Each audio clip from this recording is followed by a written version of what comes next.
Allah comme chaque année màggal yi ziar sëriñ bi ñaanal Sénégal ñaanal jàkkaarloo ak ñëpp ñi yeewoo Sénégal ak bitim réew. Bouba nooy waajee màggal bi dégg nga Pape Djibril y a déjà la ferveur dans la cité religieuse.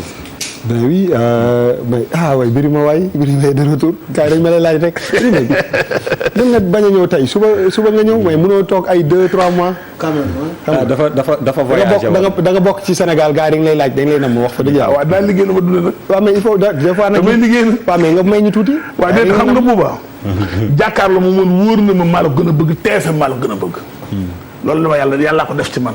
jàkkaarloo ma ko jàpp comme doomu ju ma jur su ma ñëw damay feebar. bu nga xamoon su ma ñëw bu waxtu bi jotee ni may amee na su ma ñëw rek dama ñàkk pexe dama dem États-Unis ñëw dem Brésil men waaw fa laa nekkoon. dama dem États-Unis dem Brésil. Birima Brésil am na benn plage nu mu tudd. Copacabana ngay wax. jam na fa. loolu yóbbu ma fa woon. non dama laaj ndax jaar nga fa. déet ma fa damaa liggéey man Sao Paulo loola. Rio de Janeiro rek plage boobu. waaw foofu la. waaw man dem woon Rio man Sao Paulo laa dama doon laaj rek. jaar nga fa. non man Sao Paulo laa demoon déw ma Rio de Janeiro. dama ne ngeen def man damaa liggéey woon. dama wutoon lu ma dundee. du ko nangu de. non dem ma Rio de Janeiro man Sao Paulo laa demoon. waaw non dama doon laajte rek Birima bu jarul kii. boo insisté ci bañ. dafay mel ni day am lu muy nirool de.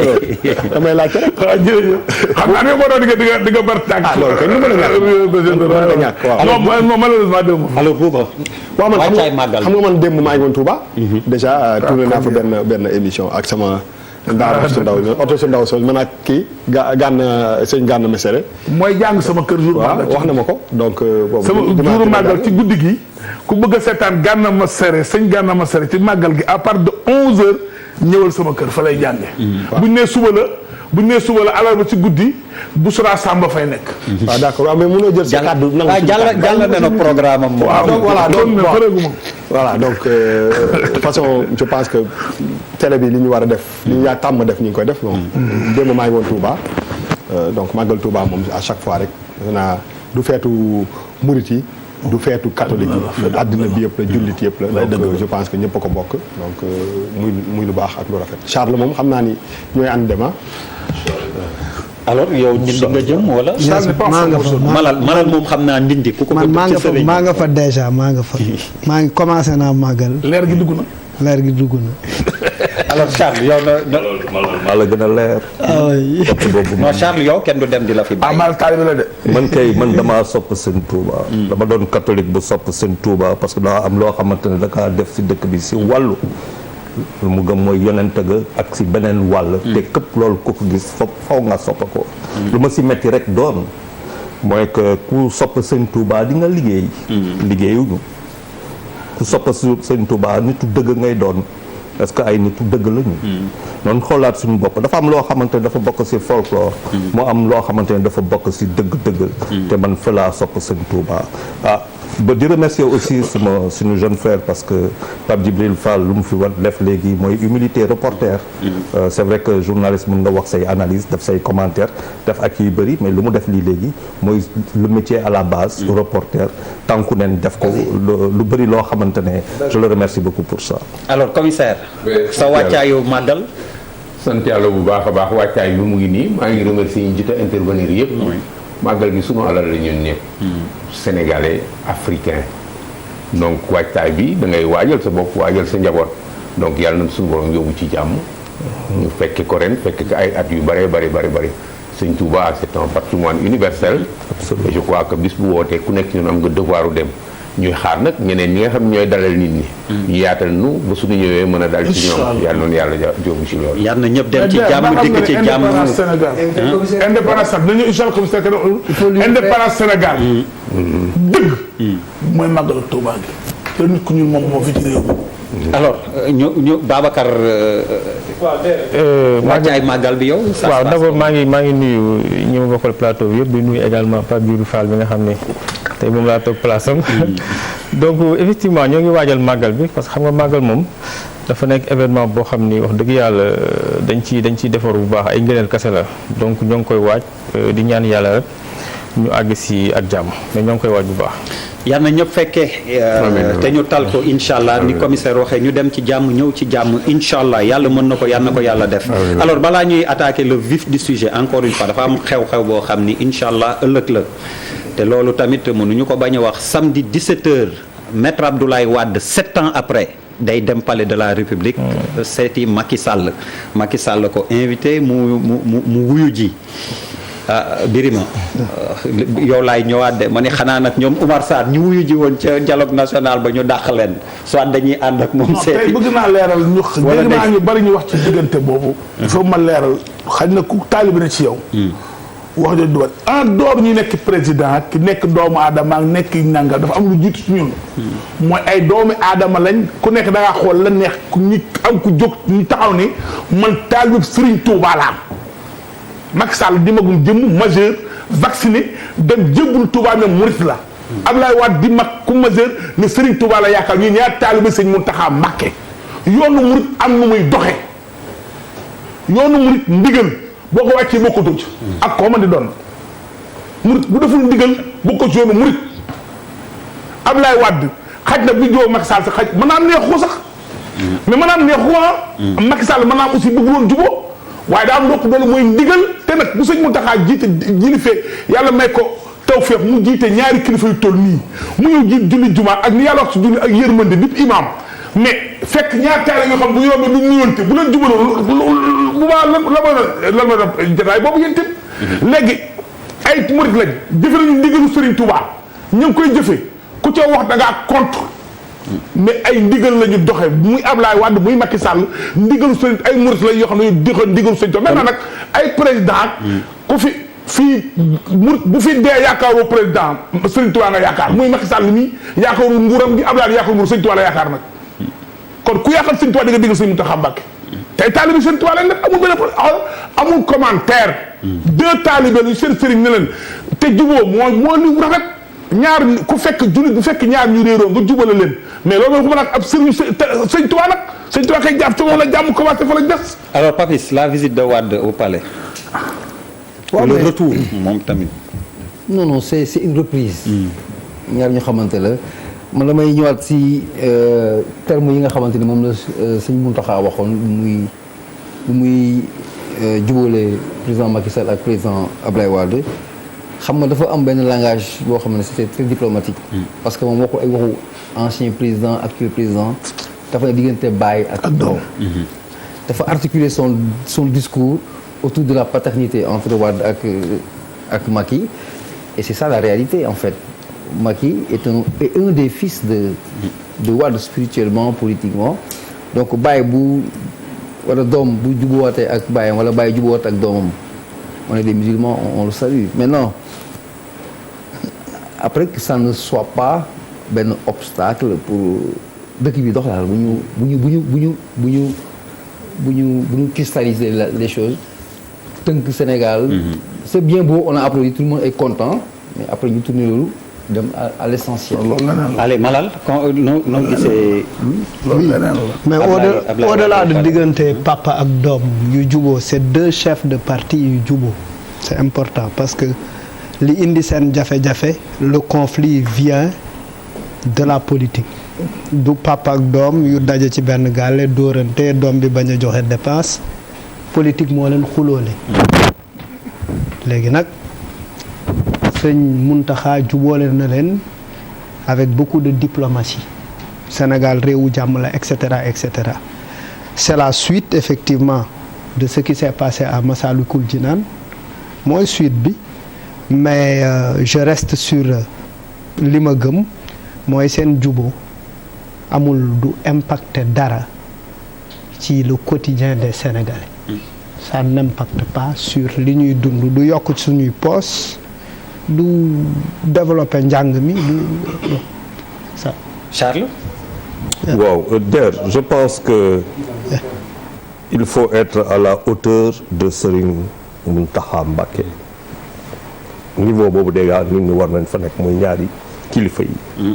beneen affaire bi mooy dëgg sénégalais yi ñoo jiitu lépp réew mi moo jiitu lépp loolu mooy lan mooy que tey boo xoolee suñu secteur privé par rapport à contenu local parce que dañuy bàyyi tubaab bi ñëw créer fi ay société de droit sénégalais ndax suñuy gars yi duggal leen si biir jëlaat xaalis bi dem seen yoon man loolu moom ma tax a xalaat est-ce que social dañuy wax xëy na nag si biir am na loo xamante ne mënul ñàkk mooy waxu Karim Wade mun nañ si wax tam parce que daf si bokk wante si biir loolu man Bara Yego laa nangul moom laa gëmul bokkul si loo xamante ne mooy suma culture. alors Bouba.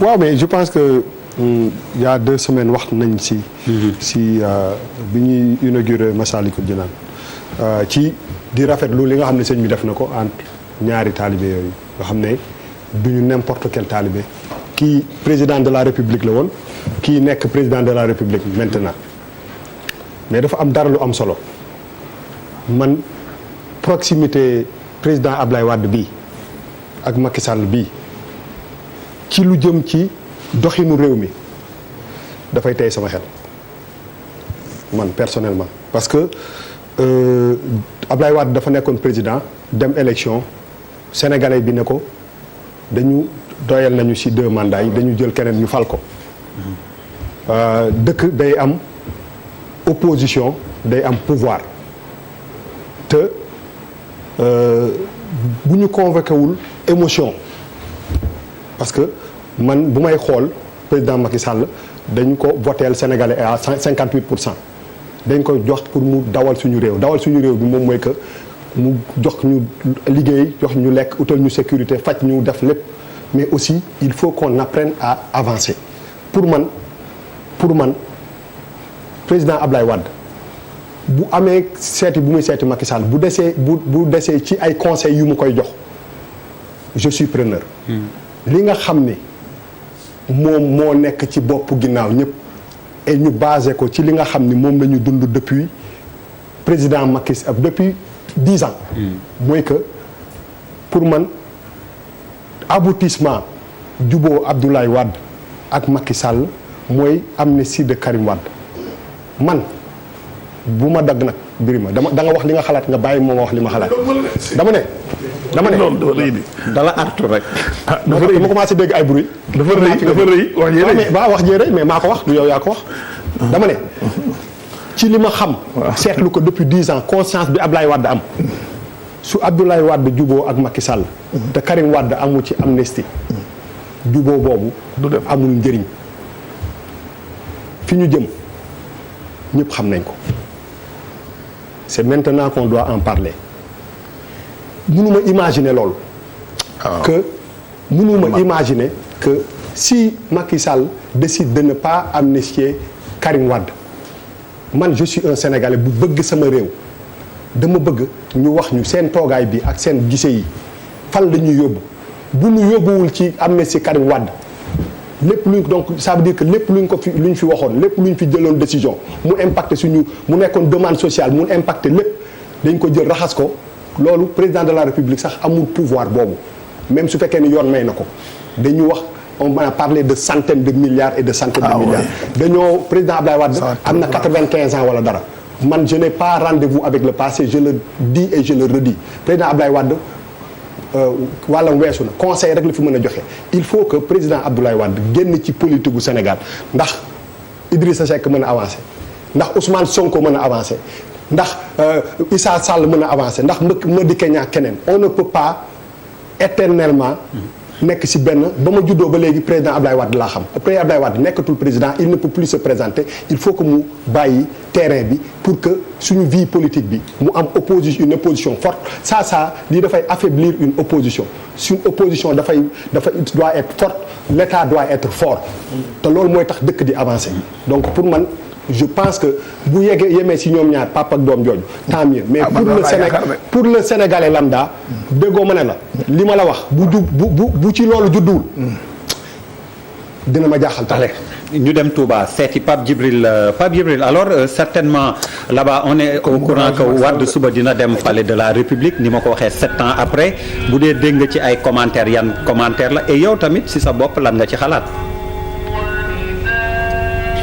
waaw der man li ma ciy xalaat mooy que li am solo mooy continuité la par rapport ak li xew Masalikul Jinaan ndax bu ñu fàtte ne président de la République Macky Sall keroog ànd na dem gunge ki nga xamante ni moom mooy président Abdoulaye Wade ba këram xëy na c'est ci dynamique boobu la ñu nekk ba tey li ma ci jaaxal rek mooy le fait que mu war a ñëw seeti ko palais présidentiel ndax palais présidentiel visite officielle yi ñoom ñoo fay faral di am bu fekkee ne parce que président gis nañ ne pendant longtemps këram Mermoz la daan recevoir ay ganam lan moo tax palais présidentiel ban cachet la ko bëgg a jox lan mooy objet rencontre bi xëy na comme niñ koy defalee gan yëpp comme jugé nañ utile def li nga xamante ni moom mooy communiqué je pense que le président Abdoulaye Wade aussi veut jouer ci affaire bi il veut jouer la carte de la transparence est-ce que c'est lui qui est demandeur est-ce que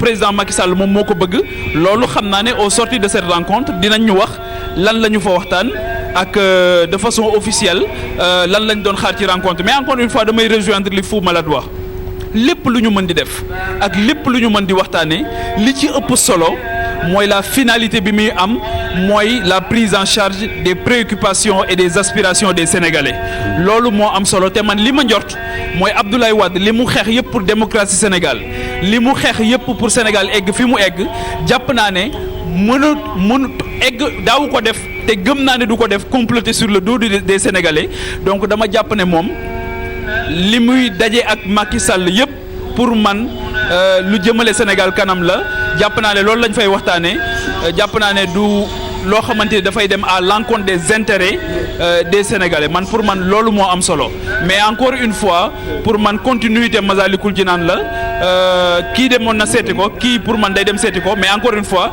le palais présidentiel visite officielle la PDS def na communiqué qui est demandeur qui a besoin de cette audience là xam naa ne au sortir de cette audience dinañ expliquer Sénégalais yi encore une fois et c'est important que lépp lu ñuy def parce que dañu am mandat des Sénégalais DER dafay baax au nom de la transparence ñu wax lan la ñu waxtaanee bu fekkee parce que kenn ku ci nekk légitimité bi nga am Sénégal moom moo la ko conféré Sénégalais ñoom ñoo la ko conféré donc pour respect pour les Sénégalais nañ ñu wax lan lañ ci tënk ak lan lañ ciy xaar ak fan lay jëlee Sénégal ak fan la koy yóbbu. allez Pape Djibril xam naa li nga sori Touba tax du ma la bàyyi nga pelloo ak Bouba tey moom dafa mel ni d'accordul ak li nga wax Babacar très rapidement rek sur la rencontre Wade. Voilà en tant que acteur de la société civile. du ma mën a def leen lu dul donc di apprécier démarche bi parce que ñun moom lépp loo xam ni mën na rendre souple li nga xam tey mooy atmosphère politique bi rataxal diggante donc loolu nous sommes preneurs maintenant comme ni ko Papis Bouba ak Malal waxee je pense que il faudrait que loolu aussi ñu xam ni que am na benn essentiel mooy lan vécu population bi parce que aussi juboo président de la République ak maître Abdoulaye Wade c'est bien beau mais je pense que war nañ mën a dem également ci beneen étape mooy xool naka la ñuy def tey ba askan bi en tout cas yeneen secteurs yi nga xam ne ba léegi bon am na ay rëq-rëq wala bokk am na yenn difficultés yoo xam ne population bi ñoo ngi koy dund ñu fexe aussi jéem a jublu ci essentiel boobu beneen aspect bi également je pense que ni xëy na bu ñu jugee ci lii aussi dinañ mën a démarrer travaux yi nga xam ne tey moom moo concerné dialogue national bi parce que xam nga boobu ba léegi dialogue politique bi moom mooy continuer te askan bi également nekkul rek ay question politique fichier électoral ak leneen moom moo leen intéressé donc je pense que ni dialogue national bi également waxtaanee question yi nga xam ne dafa lié à l'éducation à la santé ak yeneen secteurs yi donc loolu lu am solo la donc je pense que ni bu ñu jógee fii war nañ mën a gaaw concrétiser li nga xam tey moom mooy dialogue national pour que ñu mën a pencoo yenn mais commissaire vous êtes à la retraite mais war nga am sensibilité politique jàngat ci li xew ci réew mi avec cette rencontre Abdoulaye Wade Macky Sall demain au palais 17h qu'est-ce que ça vous inspire? Moi je suis un acteur politique très engagé. Oui. Je sais. Cela m'oblige à considérer li nga xam ne xew na. Je respecte beaucoup tous ces points de vue là mais dafa am fu ñu sës. Depuis avant élection 2019 yi ba ci élection yi gis ngeen réew mi ni mu doxee nii je crois que rencontre bi signification bi mu am. c'est que avec l'occasion de Masalikul Jinaan dañu dugg ci benn entrée wu sortie de crise. Mais il faut que ñun ñëpp ñu mën ko jàpp. D'accord, il y a des problèmes sociaux, la demande sociale est là, les problèmes sont là, les Sénégalais souffrent, tout cela. Mais il faut que politiquement ñu libéré wu parce que réew mi dafa tànc woon quelque part. Nous avions une opposition qui s'est enfermée dans un comportement c'est-à-dire tey opposition bi dafa enfermé wu ci rigidité ku nekk ak li nga ci am intérêt. On a vu que ci situation boobu am na lu débouché wu Khalifa Sall génn na. te blocage la woon l'ancien président ak kii yege woon nañu. loolu blocage la woon. mais ça ne veut pas dire que les problèmes sont résolus. Il faut que ñu mën am taxawaay bi nga xam ni daf ñuy génne ci crise bi nga xam ni moom moo bloqué Sénégal dugal ñu ci effectivement comme il l'a dit dialogue national bi avancé mais surtout les problèmes principaux yi nga xam ni ñoo jëm ci gérer soxla askan wi ñu mën a jublu ci chantier yooyu jublu chapitre yi parce que le président Macky Sall a 5 ans de mandat et presque benn at bi jeex na. alors bu dee jàpp nañ ni mu wax vraiment décrispation sortie prise briment li ma la doon laaj léegi ñoom Oumar Sarr nuñ leen di def. ñoom ñi demoon wuyu ji ñu man ma wax dafa am fu ma yem. man dama def leen njort ni ñaari jullit. doomu aadama yu réeróowul leen ci politique.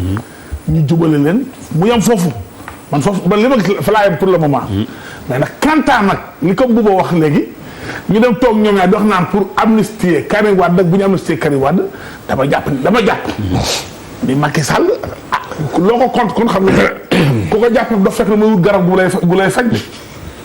Macky Sall est tout sauf un fou de. doful de te xam na bu baax dugg ci engrenage boobu fan la ko jëmee. Je pense que loolu man ba loolu jot daal ba la ma mais loolu daal gëwuma loolu man dama gëm ni rek dañu réeré woon et puis déjà wax leen aussi maa ngi dégg ñu wax naan qui est demandeur rek qui n'est pas demandeur personne n'est demandeur personne n'est nangam.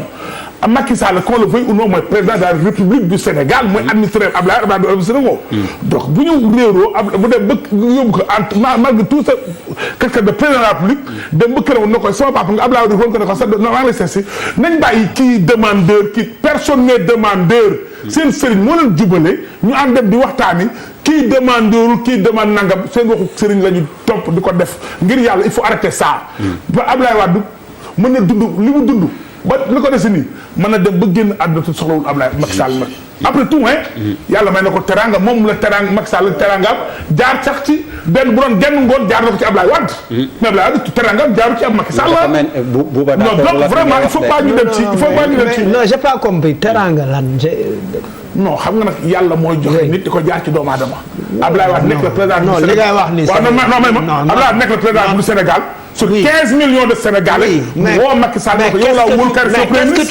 qu'est-ce que tu fais du vote des Sénégalais. non waxuñu loolu moo tax may la maa ngi bokk wax. teraangay la non maa ngi bokk wax ne déglu li ma la wax. waaw dama ne tant que mi ngi yam ci ñaari jullit yu réeroo. oui ñu jubal leen ñoom ñaar ñu toog.